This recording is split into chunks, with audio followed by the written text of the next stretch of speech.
First contact's folly. Supreme Admiral Vextar of the Zarn Confederation stood before the holographic display, their crystalline sensory clusters pulsing with barely contained irritation. The patrol fleet's latest report scrolled across their consciousness. Another human vessel had been detected in the outer rim, marking the seventh such encounter in as many cycles. Primitive designs, muttered Sub-Commander Ixel, their secondary appendages twitching in dismissal. Their hulls are practically wrapped in patches, the propulsion signatures are erratic, and their communication protocols are absurdly simple. They're barely worth monitoring. Vextar wasn't so certain. Something about these human ships nagged at their centuries of tactical experience. The vessels appeared crude, yes, but there was an underlying pattern to their movements that felt deliberate, like watching a master hunter intentionally stumbling to draw out prey. "Show me the trajectory analysis again," Vextar commanded. The holographic display shifted, revealing the paths of all detected human vessels over the past cycle. To an untrained eye, the patterns looked random, even chaotic, but Vextar had not become Supreme Admiral at accepting surface appearances. "Notice how they never repeat the same approach vector," they mused. "And despite their supposedly primitive propulsion, they maintain perfect efficiency ratios in their course corrections." Ixel's sensory clusters dimmed slightly, the Zarn equivalent of a frown. "Surely you don't suggest these newcomers pose any genuine concern? The Confederation has dominated this sector for 10,000 cycles. Our technological superiority is absolute." "Technological superiority," Vextar replied, "is not the same as tactical superiority." They gestured to a particular section of the display. "Look here, when our patrol attempted to scan the human vessel's interior, what happened?" "A simple sensor malfunction," Ixel said dismissively. "Their crude hull materials probably generated interference. A sensor malfunction that affected our most advanced quantum phase arrays, systems that can peer through the heart of a neutron star." Vextar's voice carried an edge now. "And notice how the interference pattern changed with each subsequent scan attempt. Almost as if they were learning, came a new voice." Both officers turned to see Science Director Mira entering the command center, their normally iridescent carapace dulled with concern. "I've completed my analysis of the sensor logs. Admiral, you need to see this." The display shifted again as Mira fed in new data. Now they could see the microscopic variations in the human ship's hull compositions, changing subtly with each encounter. What had appeared to be crude patches were actually sophisticated metamaterials, their properties shifting in response to Zarn scanning attempts. "They're not just learning," Mira continued. "They're evolving. Each ship we encounter is slightly different, incorporating countermeasures to our previous scanning methods. The variations are so subtle that our automated systems classified them as sensor noise." Vextar felt their primary heart quicken. "How many other species know we use quantum phase scanning technology?" "None," Ixel whispered, their earlier dismissiveness evaporating. "It's one of our most closely guarded military secrets." "And yet," Vextar said, "these humans developed countermeasures for it within cycles of their first encounter with our patrols. Countermeasures that appear crude and primitive until you examine them at the quantum level." The command center fell silent as the implications sank in. The humans weren't stumbling through Confederation space. They were probing it, testing defenses, learning, adapting, and doing it all while maintaining the appearance of technological inferiority. "There's more," Mira added hesitantly. "We've detected unusual quantum entanglement signatures from their communication systems. At first, we thought it was background noise, but..." The science director manipulated the display, highlighting complex patterns in what had appeared to be random signal noise. "They're using the quantum foam itself as a communication medium. No wonder their visible protocols appear primitive. They're just decoys." Vextar's sensory clusters pulsed rapidly as they processed this information. The humans weren't just hidden beneath a veneer of primitive technology. They were operating on a fundamentally different paradigm of space warfare. The Confederation's mighty fleets were designed to overwhelm enemy vessels with superior firepower and technology. But how do you overwhelm an enemy that turns your own technological superiority against you?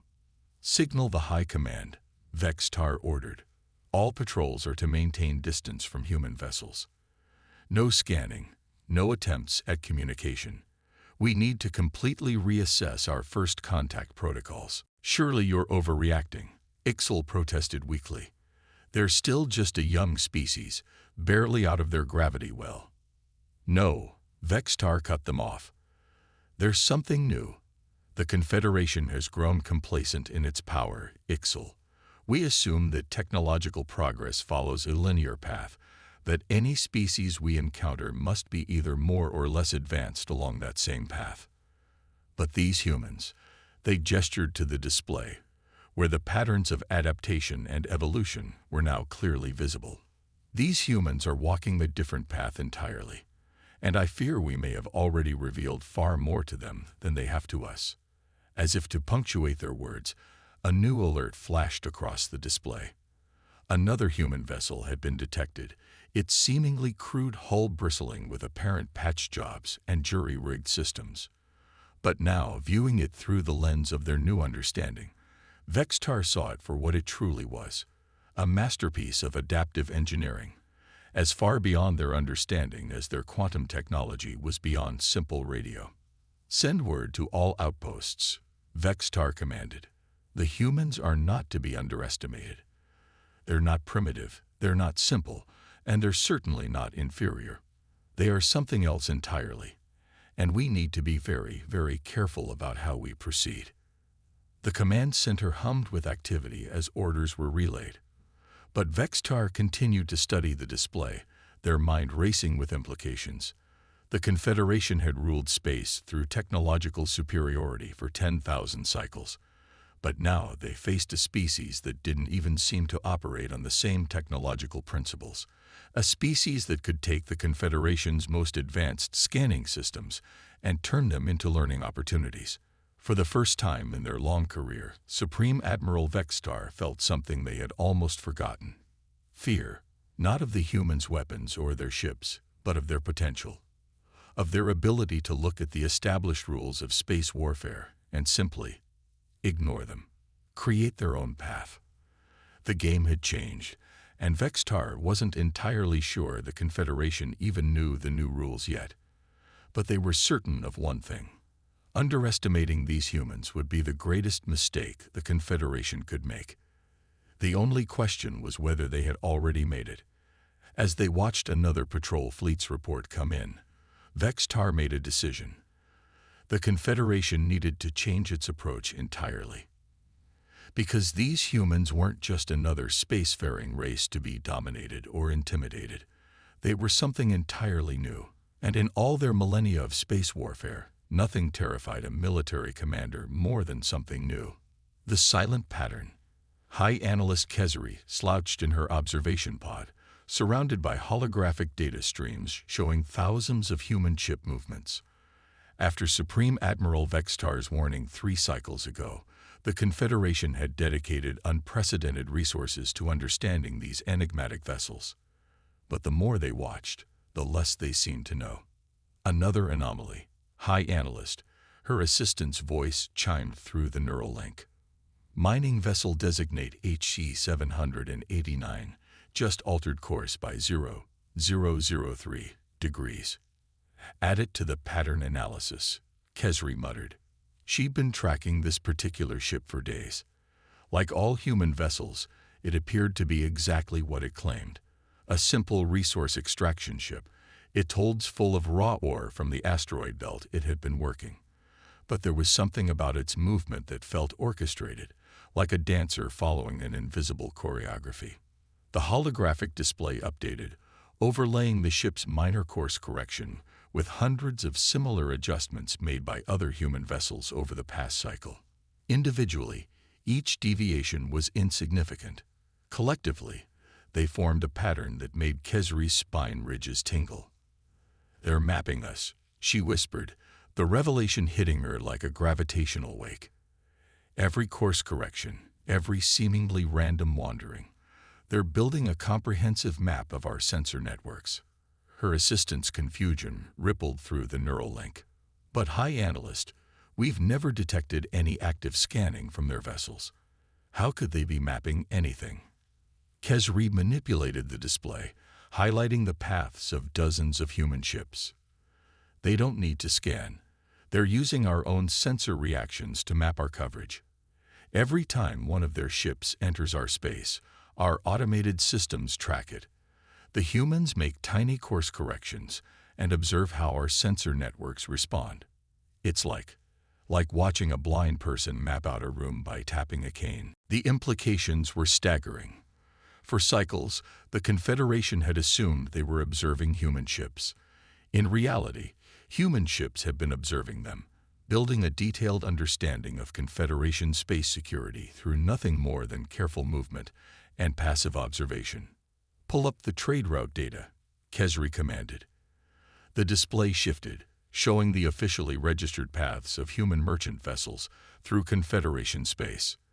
Then she overlaid the actual routes these ships had taken, with their countless minor deviations.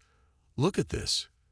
They never take the same exact path twice, even when traveling between the same points. Each ship contributes a piece to the larger puzzle. They're not just mapping our sensor networks, they're probing our response patterns, our patrol routes, our defensive capabilities." A priority alert flashed across her consciousness. Another human vessel had been detected entering Confederation space. This one was larger than the others, officially registered as a deep space research vessel. But as Kesri studied its movement pattern, she saw the same deliberate precision, the same careful probing of Confederation defenses. "Send word to Supreme Admiral Vextar," she ordered. "The humans aren't just studying us. They're conducting the most thorough military reconnaissance operation I've ever seen, and they're doing it without firing a single shot or activating a single scanning beam." Her assistant's neural patterns radiated concern. "But their ships are so basic. Surely they can't be that sophisticated." Kesri laughed bitterly. "Basic? Look at this." She highlighted a section of the display, showing the human mining vessel's recent trajectory. This ship made exactly 47 course corrections during its last passage through our space. Each correction was less than 0.005 degrees. Each one occurred precisely when it would trigger a specific response from our sensor networks. That's not basic, that's masterful. She expanded the display, showing hundreds of human ships moving through Confederation space. From a distance, their movements appeared random, even clumsy. But with the pattern analysis overlaid, Kesri could finally see the truth. Every human vessel was part of a vast, coordinated dance, each one contributing to a comprehensive understanding of Confederation space defense. "They're not just mapping our technology," she realized. "They're mapping our thinking, our assumptions, our blind spots. Every time we dismiss their ships as primitive or basic, we reveal more about ourselves than we learn about them." A new data stream caught her attention.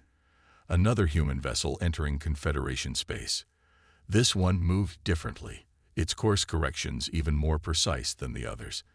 As Kesri studied its trajectory, she felt her primary heart skip a beat. This one, it's not probing anymore. It's using the knowledge they've gained. Look at how it moves. It's threading through our sensor network like water through a sieve. If I hadn't been studying their patterns, I would never have noticed it at all. She quickly composed a priority message to Supreme Admiral Vextar. The humans weren't just conducting reconnaissance. They were actively using their gathered intelligence. The question was, for what purpose? As she waited for a response, Kesri continued to watch the dance of human ships across Confederation space. Each vessel moved with purpose, with precision, with a level of coordination that belied their apparently primitive nature. They weren't stumbling through space. They were moving exactly as they intended, gathering information with every course correction, every apparent mistake, every seemingly random deviation. The Confederation had prided itself on having the most sophisticated sensor networks in known space. But these humans had turned those very networks into tools for their own reconnaissance. They didn't need advanced technology to understand the Confederation's defenses. They simply needed patience, precision, and the wisdom to let their adversaries' own systems do the work for them. "Keep tracking every course correction," she ordered her assistant. "No matter how small, these humans don't make random movements. Everything they do has a purpose. We just have to figure out what that purpose is before it's too late." As she spoke, another human vessel entered Confederation space, its apparently crude design belying the precise intelligence behind its movements. The dance continued, and Kesri couldn't shake the feeling that they were all performers in a play whose true nature they were only beginning to understand. Breaking point. The emergency session of the Zarn High Command crackled with tension. Supreme Admiral Vextar stood at the center of the chamber, their crystalline form refracting the harsh light as they delivered the news no one wanted to hear. "The humans have breached the Thorian Gap," they announced.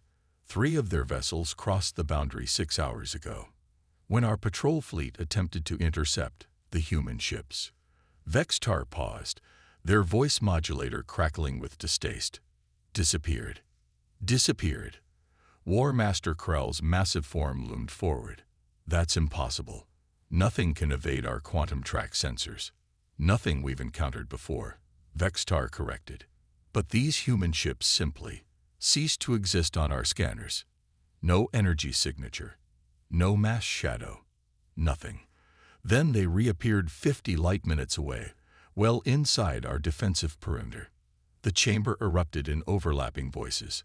The Thorian Gap had been considered impenetrable, its dense network of quantum sensors and automated defense platforms protecting the Confederation's core worlds. No ship had ever crossed it without explicit authorization. Until now.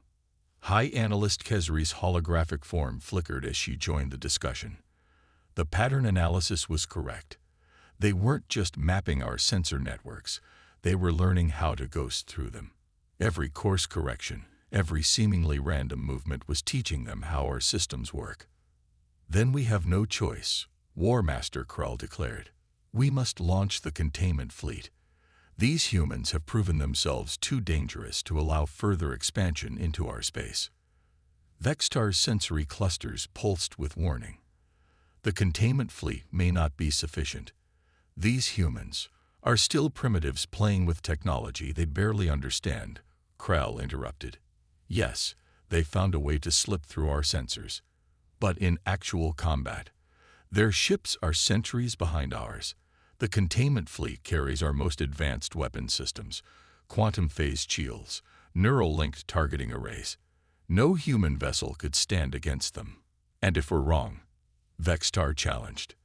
"If we've underestimated them again, then we'll finally see what these humans are truly capable of," Krell replied. "Better now, on our terms, than waiting until they've probed every weakness in our defenses." The vote was quick and decisive. Within hours, the containment fleet, 50 of the Confederation's most advanced warships, departed for the Thorian Gap. Their orders were simple: push the human ships back across the boundary and establish a permanent defensive line. War Master Krell commanded the operation personally from his flagship, the Eternal Dominance. As the fleet approached the last known position of the human vessels, he allowed himself to feel a moment of pride. The ships under his command represented 10,000 years of Zarn technological evolution. Their quantum drives could cross light years in moments.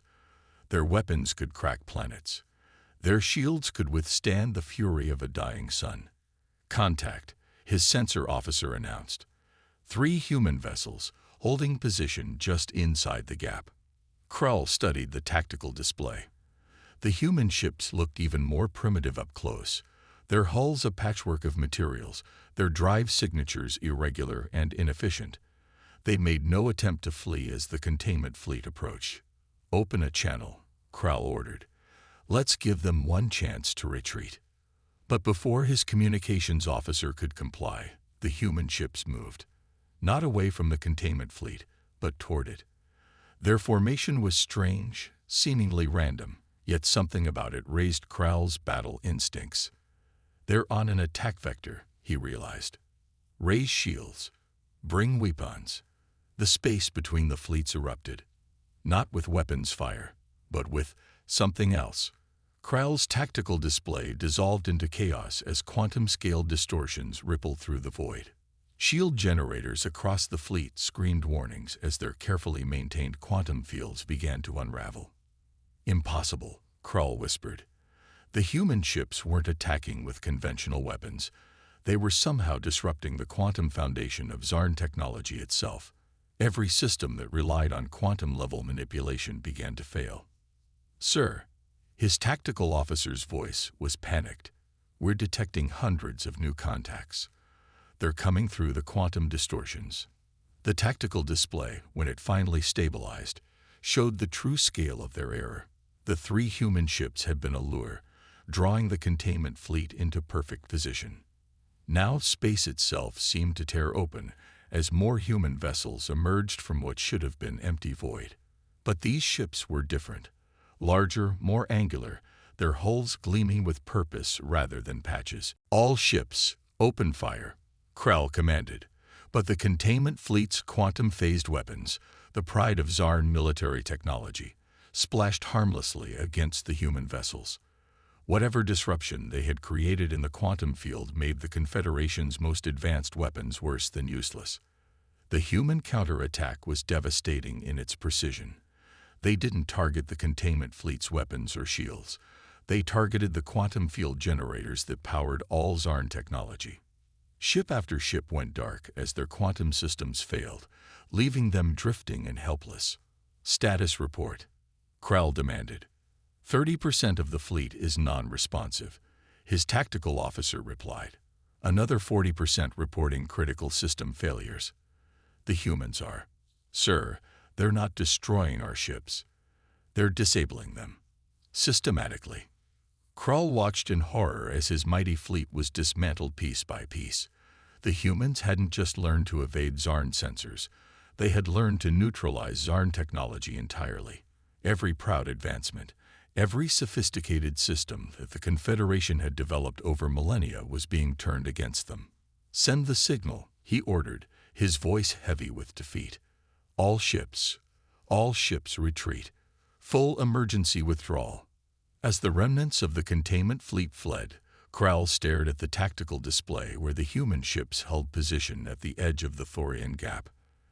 They made no attempt to pursue, no effort to destroy the retreating Zarn vessels.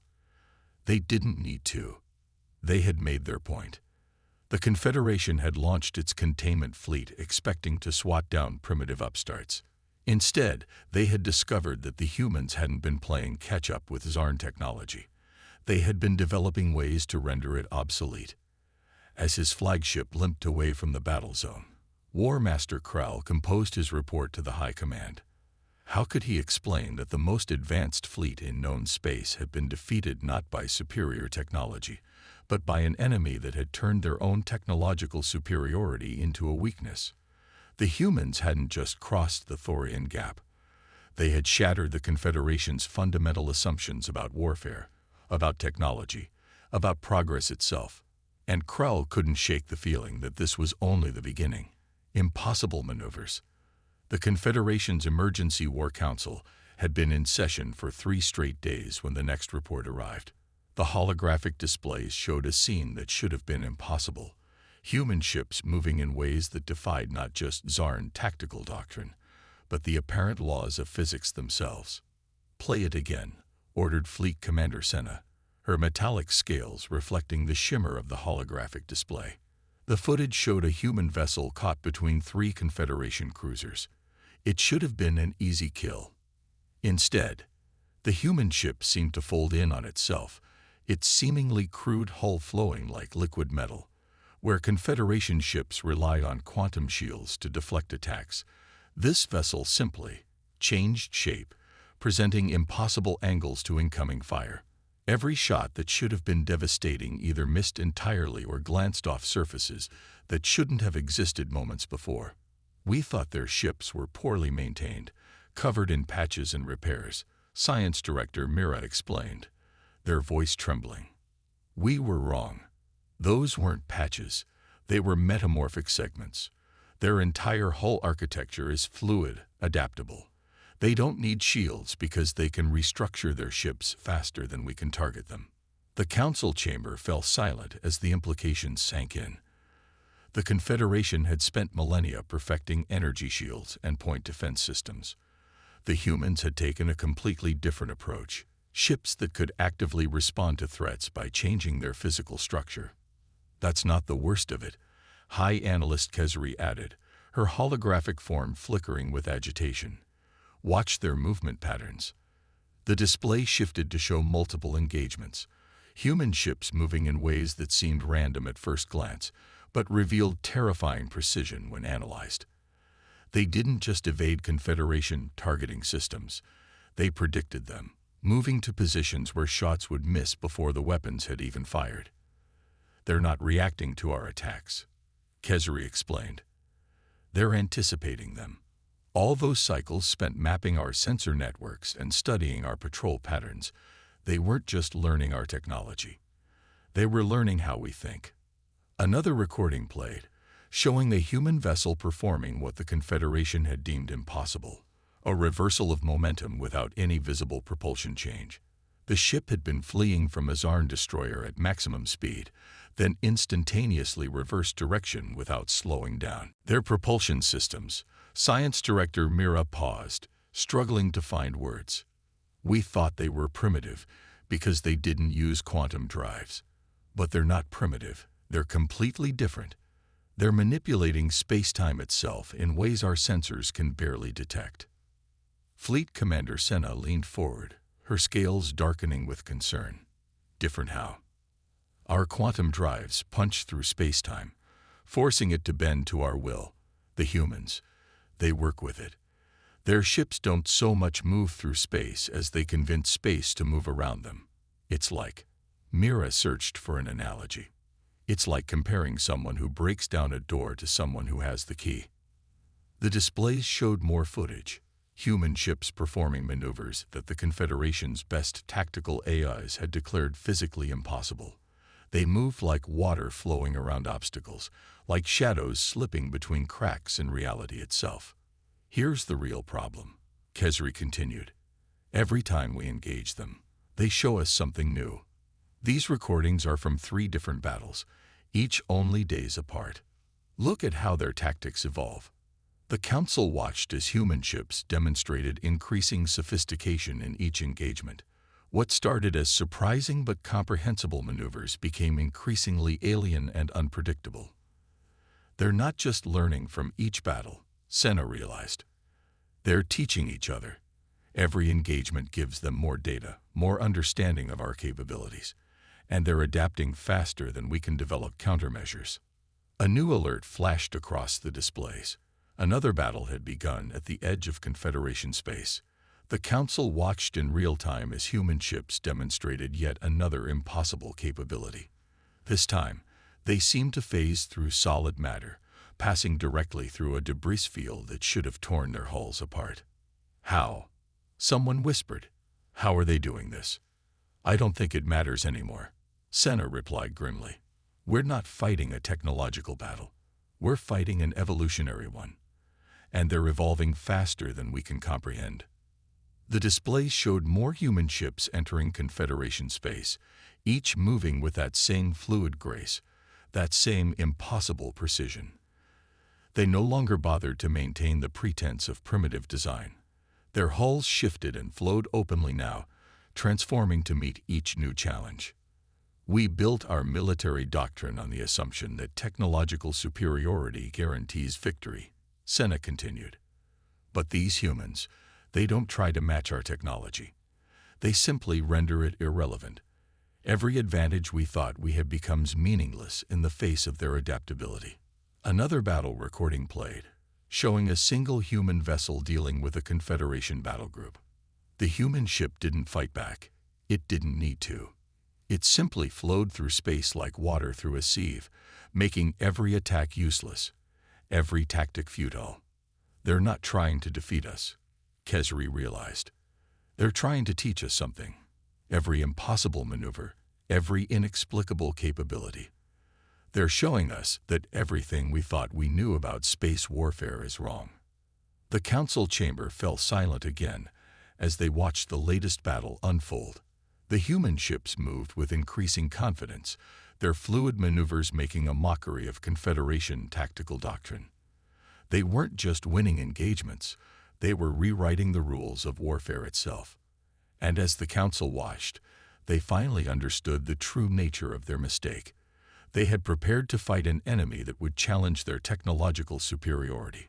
Instead, they faced an enemy that had moved beyond the very concept of technological warfare, operating on principles that made their most advanced systems seem as primitive as stone tools. The human ships continued their impossible dance through Confederation space, each movement a demonstration of capabilities that shouldn't exist, each maneuver a lesson in the limitations of conventional thinking. And in the council chamber, the leaders of the most powerful civilization in known space began to wonder if they had ever really understood the nature of progress at all. Evolution's edge. The Grand Assembly of the Zarn Confederation had not met in full session for over 300 cycles. Now, as representatives from every member species filled the vast chamber, Supreme Admiral Vextar felt the weight of history pressing down on their crystalline form.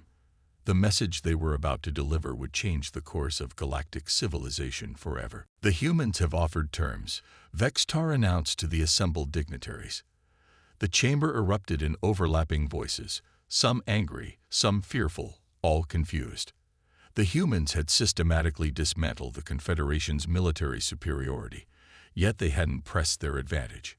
Instead, they had simply waited. What terms could primitives possibly offer us? Demanded one of the elder representatives, their bioluminescent patterns flashing with indignation. Vextar activated the central display, showing the human diplomatic vessel approaching the Confederation capital. Unlike the warships they had encountered, this vessel made no attempt to hide its true nature. Its hull flowed and shifted openly, demonstrating the very capabilities that had so thoroughly upended their understanding of space technology. They're not primitives, Vextar corrected. And that's precisely what they want us to understand. The humans didn't develop technology along the same lines we did. They didn't strive for more powerful quantum drives or stronger energy shields. Instead, they asked different questions entirely. The display shifted to show analysis of human ship design. Where Confederation vessels were monuments to technological progression, each system more advanced than the last, human ships were exercises in adaptability. Their hulls weren't merely armor, but complex environmental interfaces that could respond to any situation. While we perfected quantum manipulation, Science Director Mirat explained, stepping forward, they perfected material science. While we built bigger weapons, they developed ships that could avoid being hit at all. While we imposed our will on spacetime, they learned to work with it. High Analyst Kesri's holographic form joined them. Their terms are unusual. They don't want territory. They don't want technology. They want an exchange of ideas. The assembly stirred. The concept was almost alien to them. The Confederation had always measured progress in terms of technological advancement. Bigger, faster, more powerful. The idea that there might be other paths to development challenged millennia of assumptions. The human diplomatic vessel had reached the capital now. As the assembly watched, it transformed, its hull flowing into a configuration that perfectly complemented the Confederation's architectural style. It was both a demonstration of capability and a subtle message. We can adapt to you. Can you adapt to us? The humans believe that true progress comes not from technological superiority, but from diversity of approach. Vextar continued. They've shown us that our path of development, while impressive, is just one of many possible paths. Their ships don't represent a step forward in our type of technology. They represent an entirely different way of thinking about space travel itself.